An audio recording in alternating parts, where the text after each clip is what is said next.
ঝুড়িটা ছুঁড়ে ফেলে দাও নেকড়েদের উপত্যকায়, শাখের, আর পেছনে ফিরে তাকিও না। এই শিশুটি এক গভীর রহস্য বহন করছে যা একদিন সিংহাসন পুড়িয়ে ছাই করে দেবে, রাজ্যের ভিত্তিমূল কাঁপিয়ে দেবে। কিন্তু কিভাবে বেঁচে গেল সেই নবজাতক? কিভাবে রক্ষা পেল হিংস্র জানোয়ারদের ধারালো দাঁত থেকে?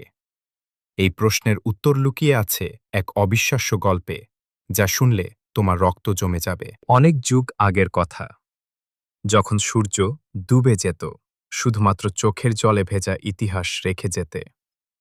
সেই সময় মহান উরুক সাম্রাজ্য দাঁড়িয়েছিল সোনার পাহাড়ের উপর। এর দেয়ালগুলো মেঘ ছুঁয়ে যেত, প্রহরীরা কখনো চোখের পাতা ফেলত না। কিন্তু এই সব জাঁকজমকের ভেতরে রাজা আজামের প্রাসাদের গভীরে এক নিস্তব্ধতা জমে উঠছিল, ঝড়ের আগের সেই ভয়ঙ্কর নীরবতা। রাজা আজাম, যে মানুষটি শত যুদ্ধে জয়ী হয়েছিল, যাকে কেউ কখনো পরাজিত করতে পারেনি, আজ সেই মানুষটি কাঁপছিল। কিন্তু কোন শত্রুর ভয় নয়, বরং একটি ভবিষ্যৎবাণীর আতঙ্কে।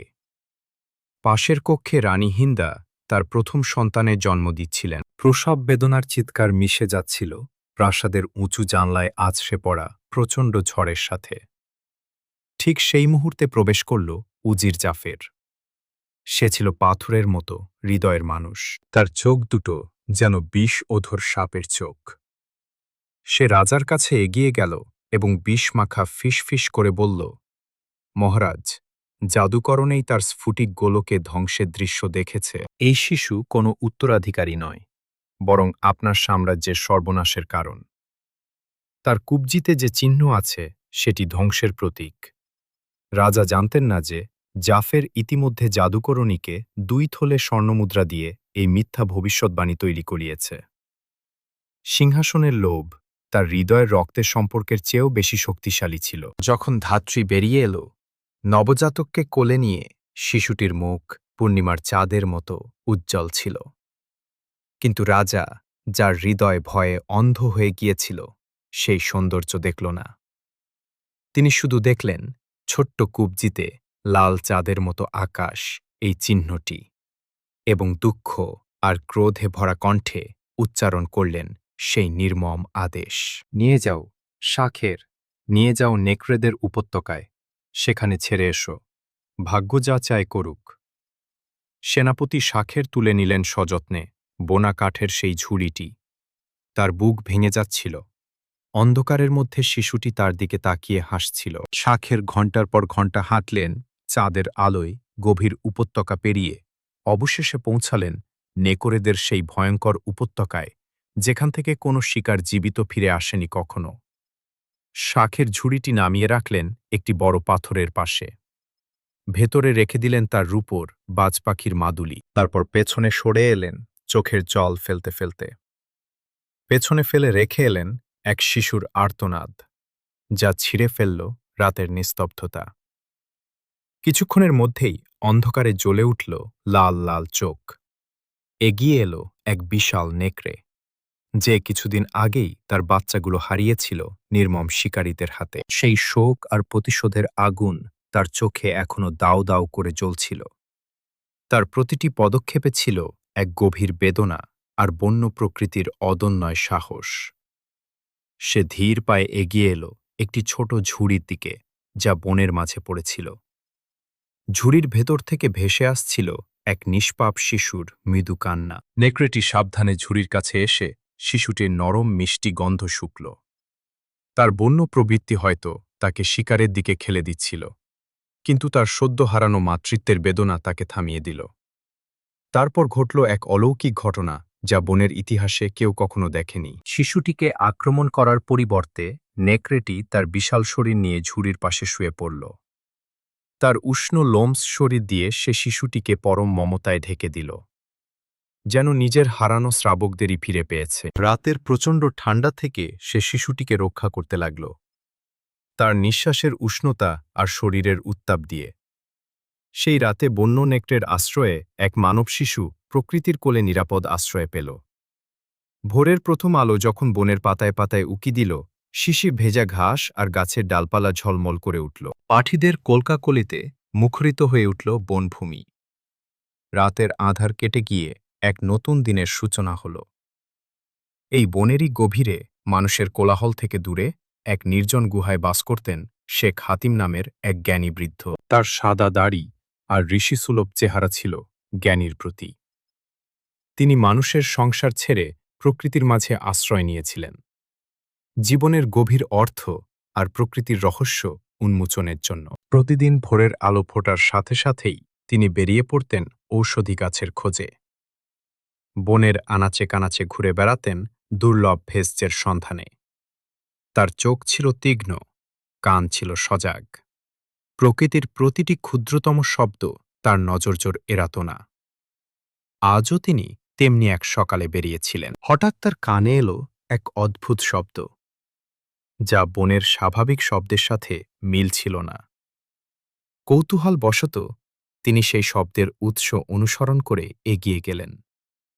কিছুদূর যেতেই তিনি যা দেখলেন তাতে তার অভিজ্ঞ চোখও বিস্ময়ে বিস্ফারিত হল। হঠাৎ তার কানে এলো এক অদ্ভুত শব্দ, যা বনের স্বাভাবিক শব্দের সাথে মিল ছিল না। কৌতূহলবশত তিনি সেই শব্দের উৎস অনুসরণ করে এগিয়ে গেলেন। কিছুদূর যেতেই তিনি যা দেখলেন তাতে তার অভিজ্ঞ চোখও বিস্ময়ে বিস্ফারিত হল। একটি বিশাল নেকড়ে একটি ঝুড়ির পাশে শান্তভাবে পাহারা দিচ্ছে। তার চোখে আর সেই বন্য হিংস্রতা নেই, বরং এক অদ্ভুত শান্ত ভাব। হাতিম অত্যন্ত সাবধানে নিঃশব্দে এগিয়ে গেলেন। তার দীর্ঘজীবনের অভিজ্ঞতা তাকে শিখিয়েছিল বন্যপ্রাণীদের সাথে কিভাবে আচরণ করতে হয়। যখন তিনি ঝুড়ির ভেতরে শিশুটিকে দেখলেন, তার মন এক গভীর উপলব্ধিতে ভরে উঠল। তিনি তৎক্ষণাৎ বুঝলেন এই কোনো সাধারণ শিশু নয়। তার মুখে ছিল এক স্বর্গীয় আভা, যা প্রকৃতির মাঝে এক অলৌকিকতার বার্তা বহন করছিল। তিনি পরম যত্নে শিশুটিকে তুলে নিলেন তার দুই হাতে। শিশুটির নরম শরীর তার হাতের স্পর্শে যেন আরও উষ্ণ হয়ে উঠল। তখনই তার চোখে পড়ল শিশুটির গলায় ঝোলানো একটি রূপোর মাদুলি, যা এক রহস্যময় চিহ্ন বহন করছিল। মাদুলিটি দেখে তার মনে এক গভীর চিন্তার উদয় হল। তিনি ফিসফিস করে বললেন, হে ছোট্ট বীর, মানুষ তোমাকে ফেলে গেছে, কিন্তু বন্যজন্তু তোমাকে আশ্রয় দিয়েছে। তোমার মধ্যে এক অসাধারণ শক্তি লুকিয়ে আছে। আমি তোমাকে গড়ে তুলব, এমন এক যোদ্ধা বানাবো যাকে কেউ পরাজিত করতে পারবে না। তার কণ্ঠে ছিল এক দৃঢ় প্রতিজ্ঞা, এক অদম্য বিশ্বাস। সেই দিন থেকে লাইস, সেই পরিত্যক্ত শিশুটি, শেখ হাতিমের সাথে জ্ঞানের সেই গুহায় বড় হতে লাগল। গুহাটি ছিল তাদের আশ্রয়, তাদের বিদ্যালয়। বনের শীতল বাতাস, পাখির গান আর ঝর্ণার কলকল শব্দ ছিল তার প্রথম শিক্ষক। হাতিম তাকে শুধু অক্ষরজ্ঞানই দিতেন না, প্রকৃতির প্রতিটি উপাদান থেকে জ্ঞান আহরণের কৌশলও শেখাতেন। লাইসের জীবন মোটেই সহজ ছিল না। হাতিম চাননি সে শুধু একজন সাধারণ রাখাল হয়ে জীবন কাটাক। তিনি চেয়েছিলেন তাকে বানাতে জ্ঞানী হৃদয়ের এক মহাযোদ্ধা, যার শক্তি শুধু বাহুবলে নয়, বরং জ্ঞান, প্রজ্ঞা আর ন্যায়পরায়ণতার উপর প্রতিষ্ঠিত হবে। 5 বছর বয়স থেকেই লাইসকে কঠোর প্রশিক্ষণের মধ্য দিয়ে যেতে হলো। সে প্রতিদিন উঠত উঁচু পাহাড়ে খালি পায়ে, তার পেশিগুলোকে ইস্পাতের মতো শক্ত করার জন্য। পাথুরে পথে হাঁটা, খাড়া ঢাল বেয়ে ওঠা, এসবই ছিল তার দৈনন্দিন রুটিনের অংশ। তার শরীর হয়ে উঠছিল প্রকৃতির মতোই অদম্য ও শক্তিশালী। সে বুঝতে পারত প্রকৃত শক্তি শারীরিক ক্ষমতার চেয়েও অনেক বেশি কিছু। লাইস বড় হয়ে উঠল শক্তি আর আভিজাত্যে ভরপুর এক যুবক।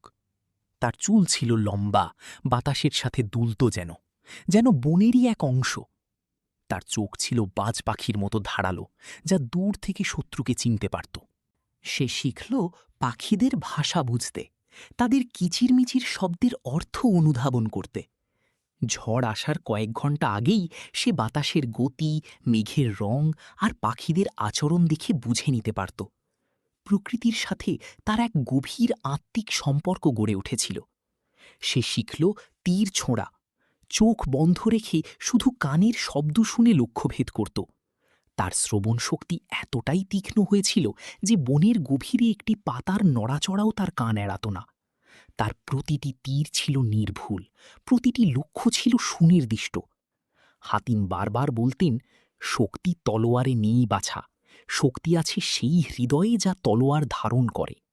তলোয়ার কেটে দেয় মাংস, কিন্তু জ্ঞান কেটে দেয় বিশৃঙ্খলা।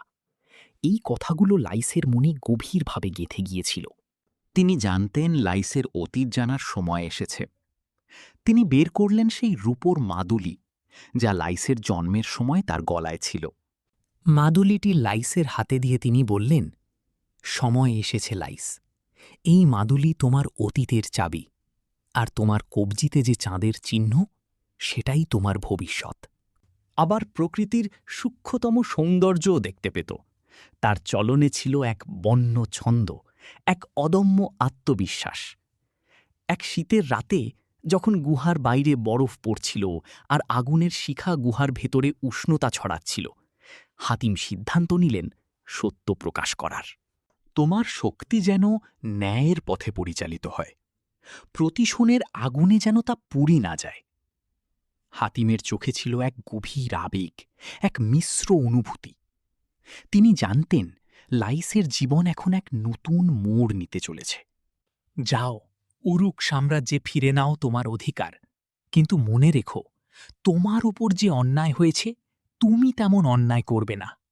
বিদায়ের সেই মুহূর্তটি ছিল নীরব, কিন্তু গভীর আবেগপূর্ণ। হিমেল বাতাস পাহাড়ের ঢালে এক বিষণ্ণ সুর বাজিয়ে যাচ্ছিল, যেন প্রকৃতিরও মন খারাপ ছিল এই বিচ্ছেদে। হাতিমের চোখে একই সাথে ভয় আর গর্বের এক অদ্ভুত মিশ্রণ খেলা করছিল। তিনি জানতেন যে ছেলেটিকে তিনি নিজের হাতে জ্ঞানের আলোয় মানুষ করেছেন, যাকে তিনি যুদ্ধবিদ্যা ও জীবনের গভীর দর্শন শিখিয়েছেন। এক হিমেল ভোরে, যখন ভোরের প্রথম আলো পাহাড়ের চূড়ায় সোনালি আভা ছড়াচ্ছিল এবং উপত্যকার কুয়াশা ধীরে ধীরে কাটছিল, লাইস বিদায় নিল তার পরম শ্রদ্ধেয় গুরু শেখ হাতিমের কাছ থেকে। তার শিষ্য লাইসকে তিনি তৈরি করেছেন এই কঠিন বাস্তবতার জন্য, কিন্তু একজন গুরু হিসেবে তার মনে এক অজানা আশঙ্কাও ছিল। লাইস চলতে শুরু করল, একটি বন্য কালো ঘোড়ায় চড়ে, যার গাঢ় লোম ছিল যেন এক টুকরো রাতের অন্ধকার। ঘোড়ার প্রতিটি পদক্ষেপ ছিল দৃঢ় ও আত্মবিশ্বাসী।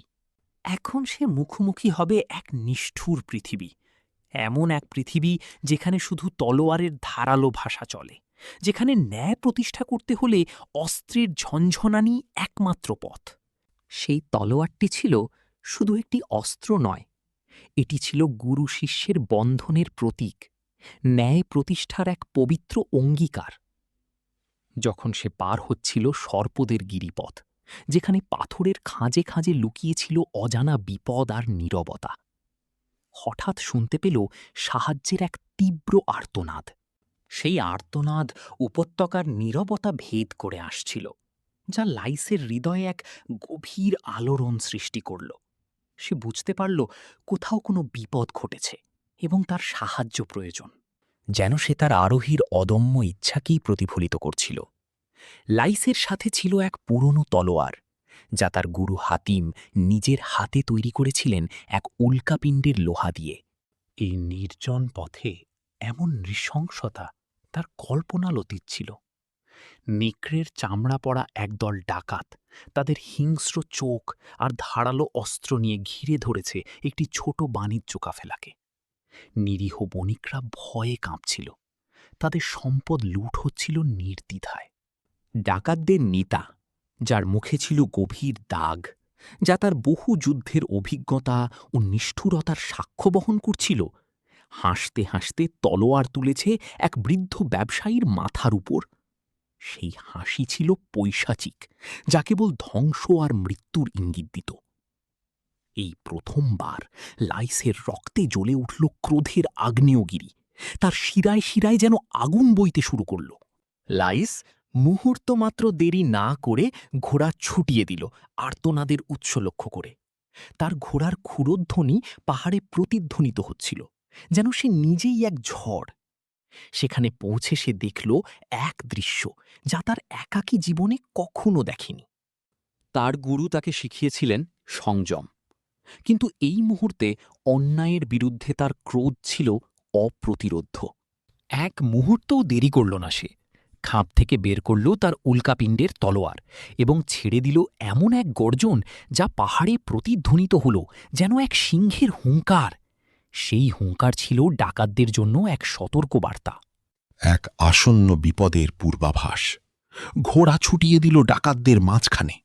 তার প্রতিটি আঘাত ছিল যেন মৃত্যুর নৃত্য।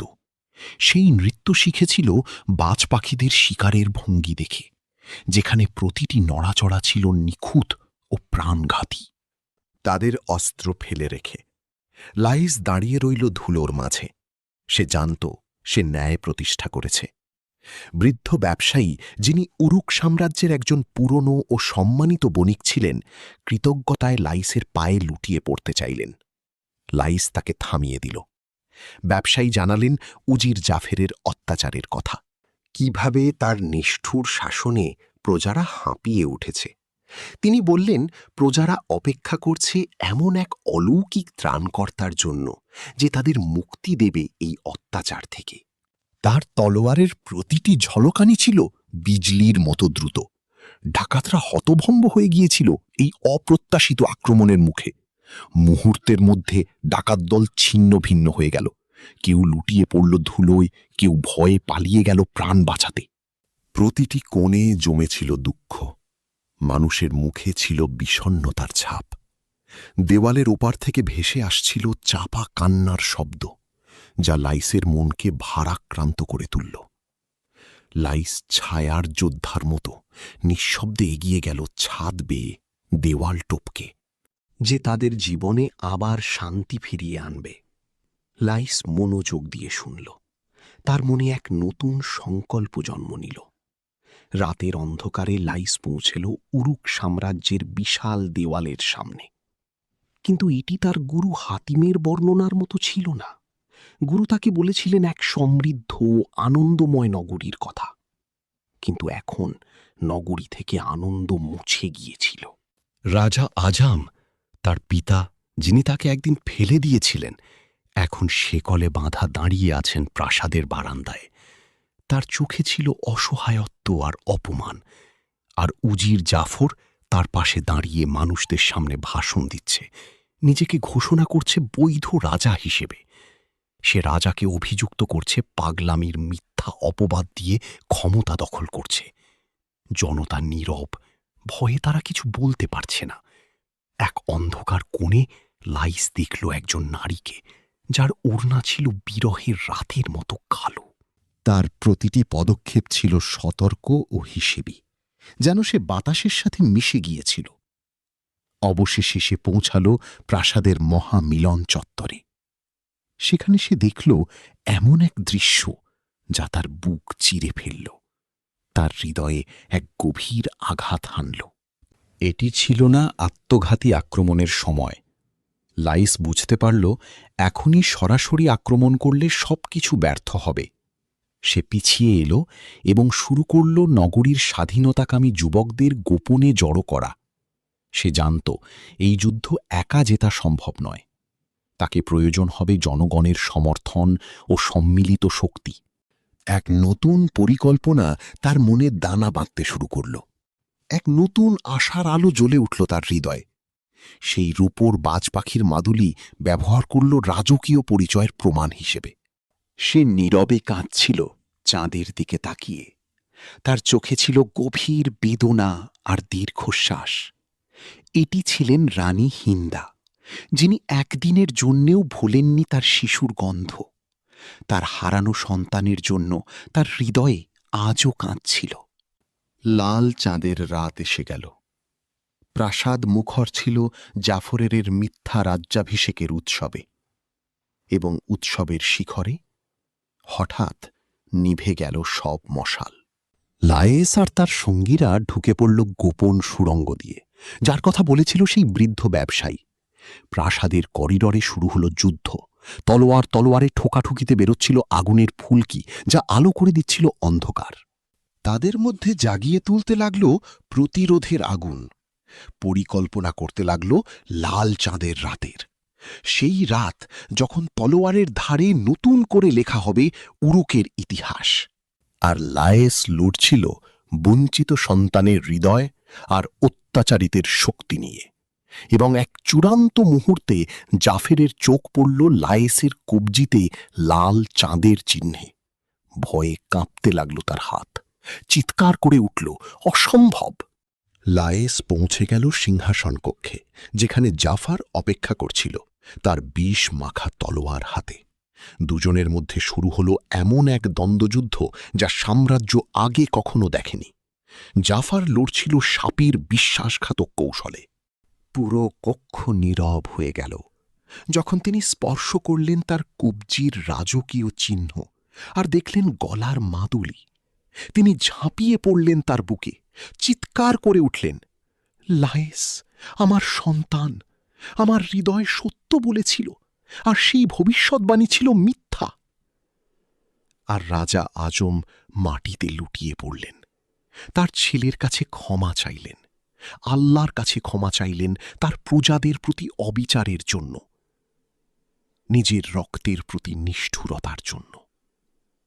উরুক সাম্রাজ্যে সূর্য উঠল, কিন্তু এ ছিল ভিন্ন এক সূর্য। নেকড়েদের উপত্যকায় তো শিশুটি মারা গিয়েছিল। লায়েস সেই মুহূর্তের সুযোগ নিল, এক আঘাতে ফেলে দিল বিশ্বাসঘাতকের তলোয়ার আর অত্যাচারীকে ছুঁড়ে ফেলল সিংহাসনের পাদদেশে। রানী হিন্দা ছুটে এলেন সেই মুখোশ পরা যোদ্ধার দিকে, কাঁপা হাতে তুলে দিলেন মুখোশ। আর আল্লাহ যাকে রক্ষা করেন, জাদুকরদের ষড়যন্ত্র তার কিছু করতে পারে না। এই গল্প থেকে আমরা শিখি, ভাগ্য মানুষকে পরীক্ষা করে, কিন্তু যার হৃদয়ে ন্যায় আছে সে শেষ পর্যন্ত জয়ী হয়। হোক সে নেকড়েদের উপত্যকায় বেড়ে ওঠা কোনো পরিত্যক্ত শিশু অথবা সিংহাসনে জন্ম নেওয়া রাজপুত্র। সত্য সব সময় জয়ী হয়, সময় লাগলেও। এই গল্প থেকে শিক্ষা হল, ভাগ্য মানুষকে পরীক্ষা করে, কিন্তু আল্লাহর প্রতি তাকওয়া ও ন্যায়পরায়ণ হৃদয় যাকে দিকনির্দেশনা দেয়, সে সব সময় জয়ী হয়। শক্তি শুধু তলোয়ারে নয়, জ্ঞান, ধৈর্য ও দয়াতেই চিরস্থায়ী। মিথ্যা ও প্রতারণা যতই শক্তিশালী হোক, সত্য ও আল্লাহর সাহায্য সর্বশেষে বিজয়ী। সর্বসম্মতিক্রমে লায়েসকে রাজা ঘোষণা করা হল। শেখ হাতিম হলেন তার প্রধান উপদেষ্টা। সাম্রাজ্য শিখল, শক্তিপূর্ণটা পায় একমাত্র দয়ার সাথে মিশলে।